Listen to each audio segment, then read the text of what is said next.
Hi, this is Corey Johnston, and today's lesson is going to take place in the third chapter in the book of Job. This is the beginning of the post-prologue section of Job. So what comes before it is written in prose. What we're going to be reviewing is prose, but what we're going to be reading is poetry. And the prose, the foundation, without the first two chapters, none of the poetic musings would be beautiful and eloquent, but none of them would make sense. It is their connection to the plot line that is established in the first two chapters. The first thing we are introduced to is Job, the namesake and protagonist of the book, and he is introduced with a flattering array of adjectives, perfect and straight.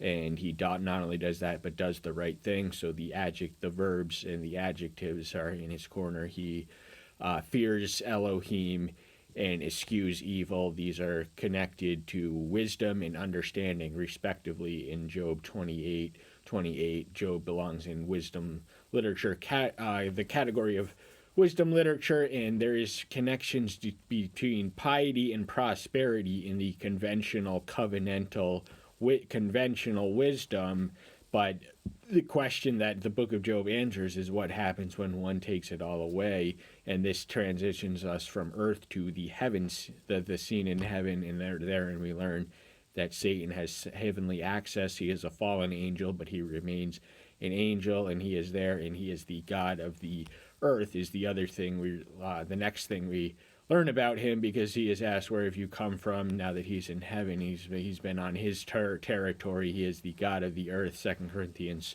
4:4. He is scouting about diligently. Satan has a kingdom, and he is not lazy. He is not idle. He is not unmotivated. He is sincere and determined and cunning and ruthless as an enemy, and he is implicitly pointing with pride to the state of corruption that exists in his territory, his dominion.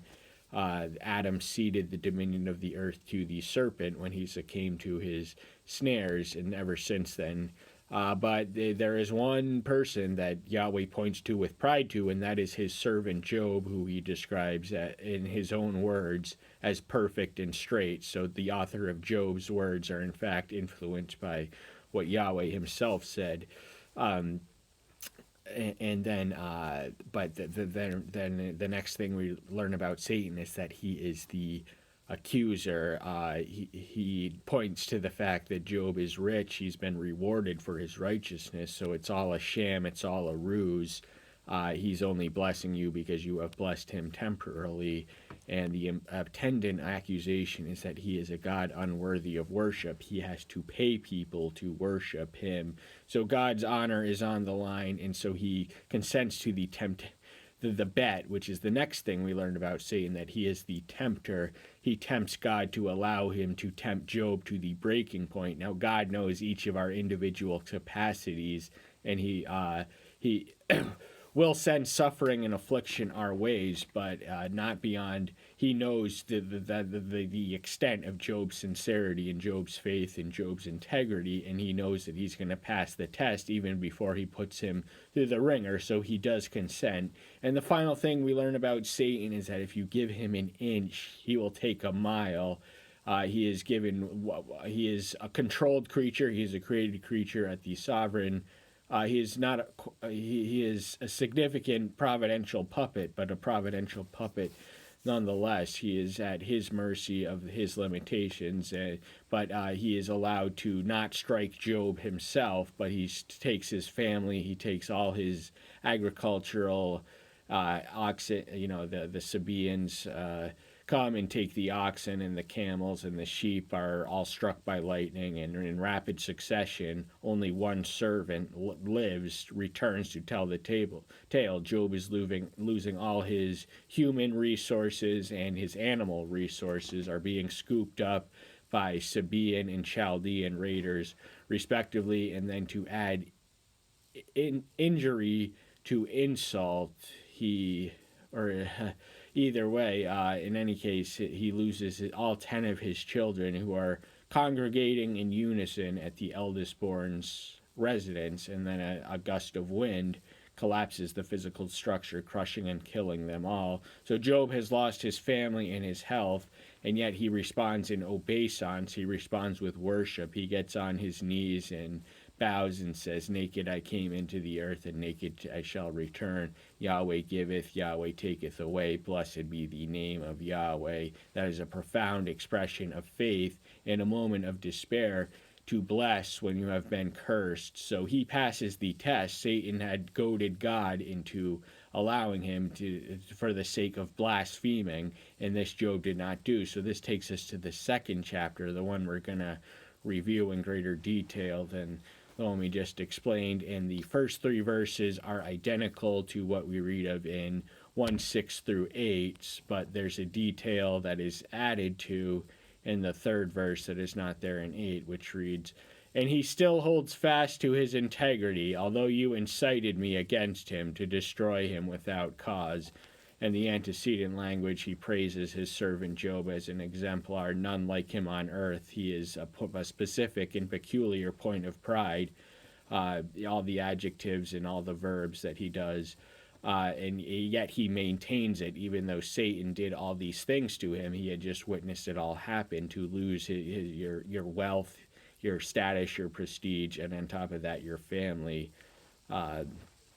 Is just to maintain the integrity. He now points with greater pride to Job, but Satan ups the ante, ups the bet. He says, yeah, but he still has his health, so let me take that away from him, and then he will blaspheme me to your face. But God knows Job's capacities, Job's endurance, Job's ability to withstand and endure the attacks and encroachments of the evil one, and he freely consents, and he imposes one limitation once more. Just do not only spare his life, so keep him alive to settle the bet, because a dead man cannot can't curse me to my face. He has to curse me in life in order for you to even have the possibility to win this bet. And Satan went out from the presence of Yahweh and smote Job with loathsome sores from the sole of his foot to the crown of his heart.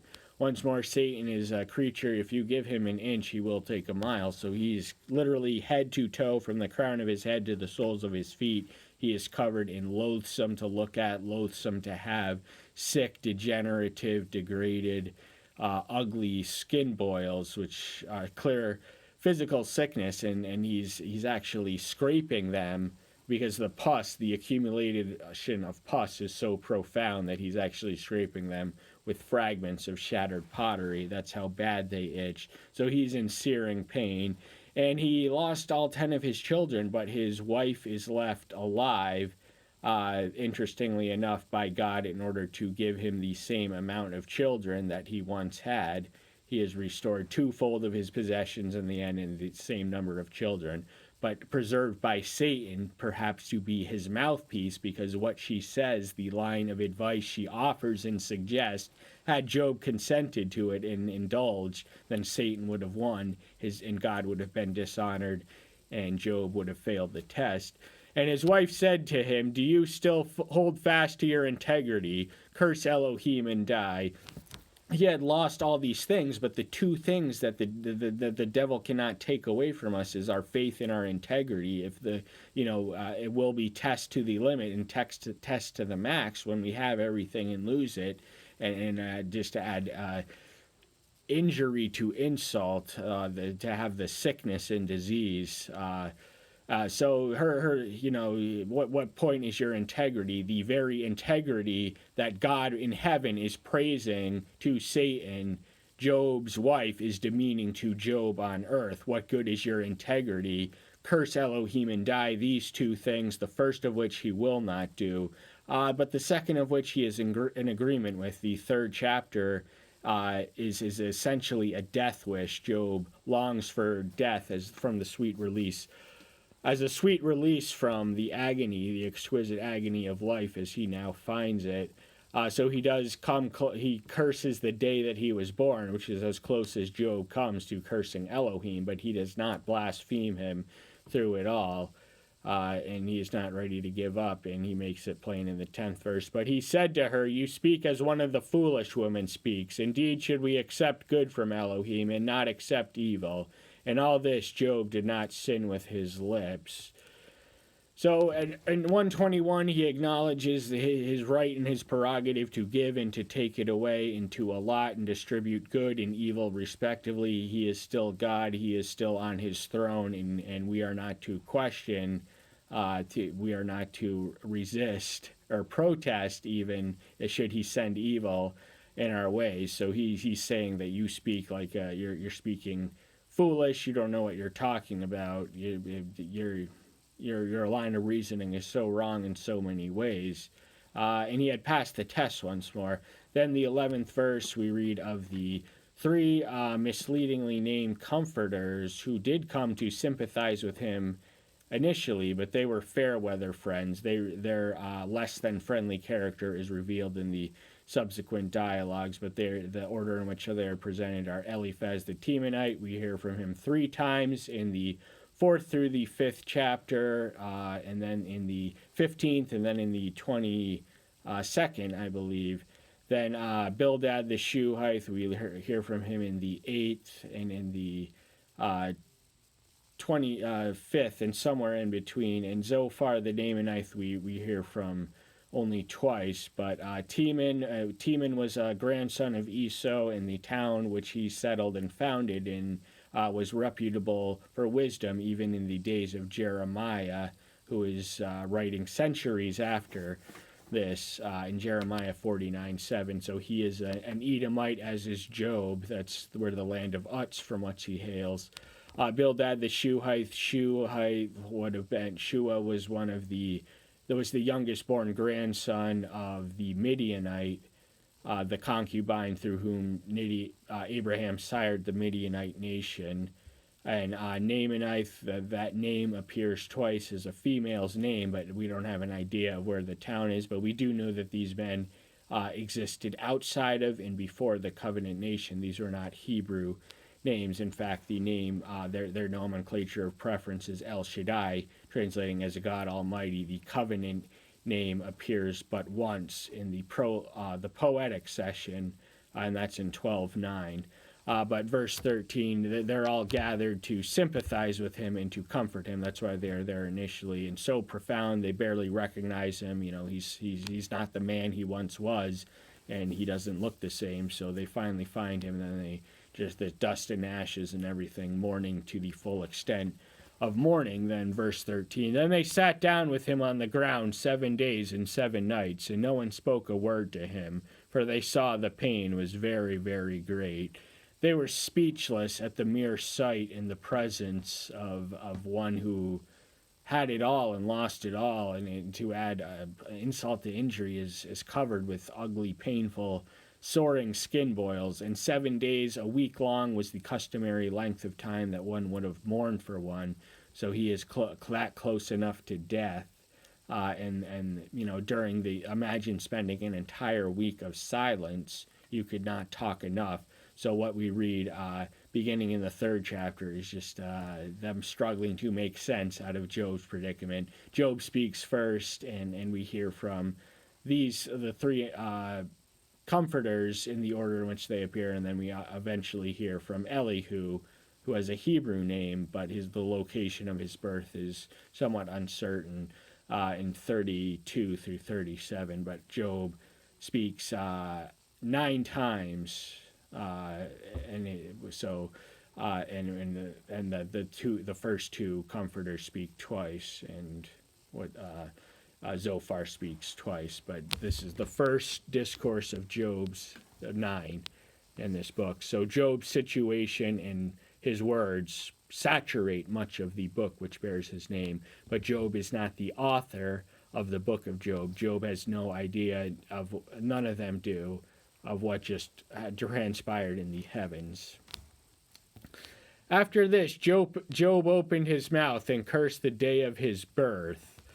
So after all this, the 7-day period, the week long of mourning, he finally says something, and there's been stunned silence, nary a word on the lips of any of the observers in attendance, so profound and overwhelmed they're at the mere sight of the extent of the severity of his pain that they are literally speechless. But Job takes the initiative, and he opens the dam, which proceeds to rush in a torrent and wave of water. And the nature of, now this is the author of Job still writing, but so Job doesn't begin, the Job's words don't begin until the third verse, but the nature of what Job is going to say amounts and can be summarized as to issuing a curse on the day of his birth. So to curse life is to curse a gift of God, and we are not to do that. So this is as close as Job gets to cursing God. He stops short of cursing God, but he is so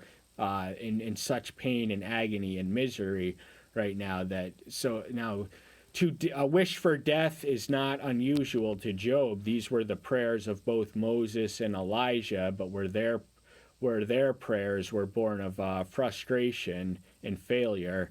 The similar wish of the prophet Jonah was unique. He had succeeded. He had rather that he wasn't the most effective revivalistic evangelist who ever lived. He would have wanted to fail, and the thought of his preaching successfully stimulating the repentance of his dreading enemies and sparing them from divine destruction caused him to wish for death once more. So the irony of Jonah is that he prays his best prayer in his worst place, and his worst prayer in his best place. But the extent of the death wish is not common.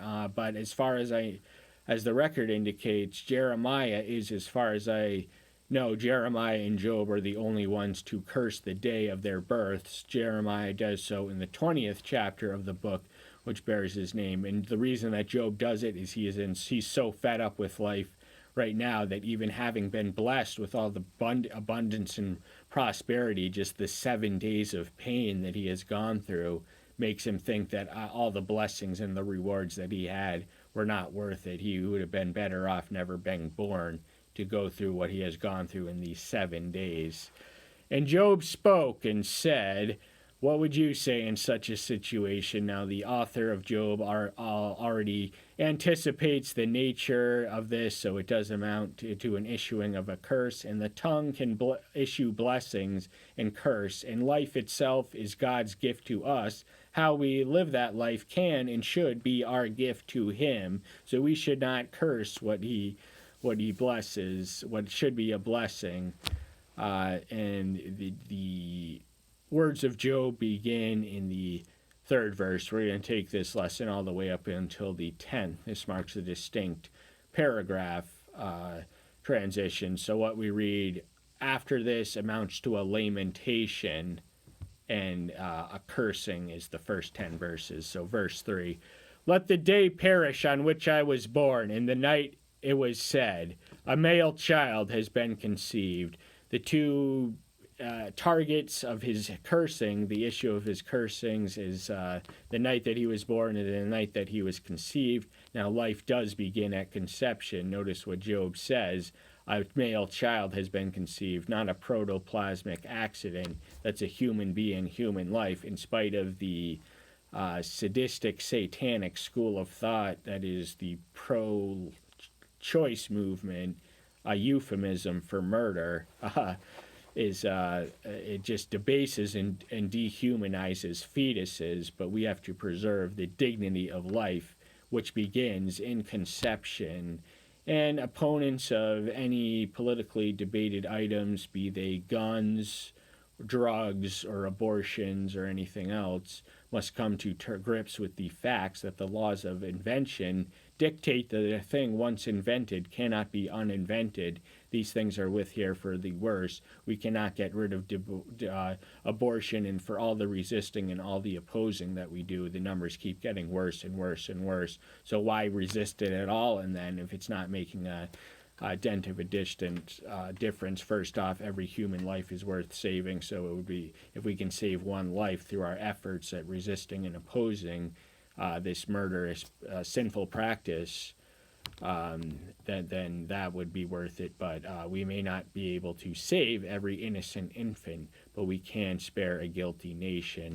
God hates the sin of child sacrifices. Some of his worst judgments in the Old Testament were reserved for the pagan cultures who practiced what he declared to be an abomination. Molech was the god to whom one of the Canaanite deities to whom children were offered as sacrifices.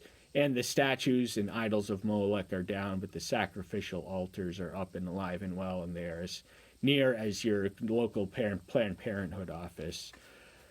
And many mothers would wish that what Job wishes on their own children. It's just a sadistic state of mind that could even compel a woman to do such a thing. Let that day be darkness. Let not Eloah from above seek for it, nor let light shine upon it.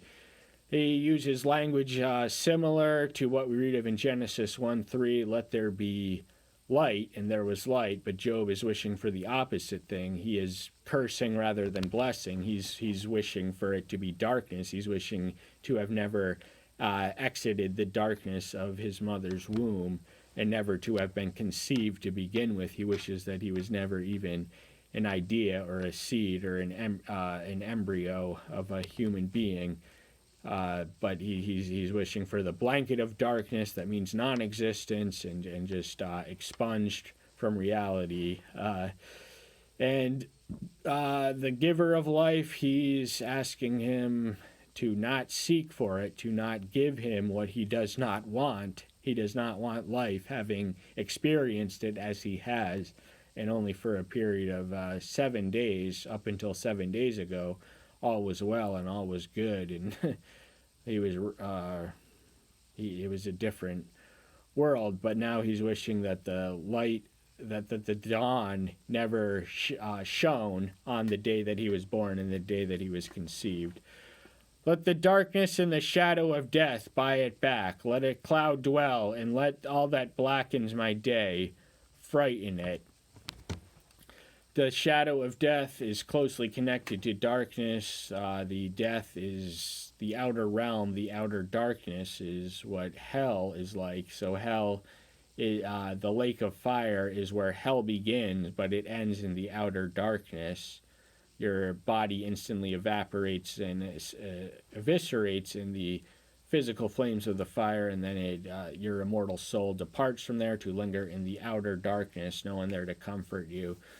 No one there to talk, but he's asking it to take it back, never to have given it to begin with, and let the blackness of the day, what I am going through right now, frighten it from even moving past the phase of an idea, which before every child is conceived, they begin as an idea. That night, let darkness seize it. Let it not be included among the days of the year. Let it not come into the number of the months. He curses the day and the night, the 24-hour period. He may have been born at the PM, but in any case, he's wishing for the same blanket of darkness, of non-existence, to overwhelm it, to seize it and overcome it. And he's wishing that it not be included in the annals of history, that it never happened, that there be no record of it. Let it be removed.